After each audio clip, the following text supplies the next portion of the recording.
A Marea de Noia incide na mala situación económica do concello. Dende a formación apuntan a existencia de facturas do ano pasado sen consignación, por importe de 700.000 euros, que segundo eles haberá que abonar con cartos do ano 2020, o que traerá consigo unha merma importante nos investimentos. Esta é unha situación complicada, pero máis preocupante é a situación de liquidez do concello. Ao haber tanta carga de facturas sen estar repartidas en un momento puntual como foi na campaña electoral, houbo que pedir un crédito de 500.000 euros para poder pagar nóminas durante o mes de abril.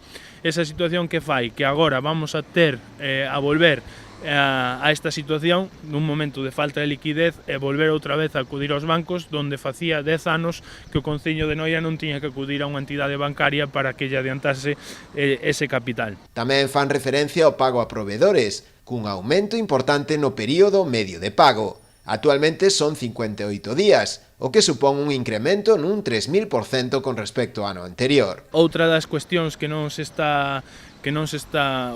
nos chama máis a atención é o período medio de pago a provedores. No ano 2018, a principios, estábamos en 2 días, é dicir, non son 2 días reais, son 2 días desde que se fiscaliza por parte de intervención, e agora estamos pagando a 60 días. A 60 días no mellor dos casos, posto que temos unha relación de facturas que aínda están sin pagar do mes de xuño, do mes de xullo.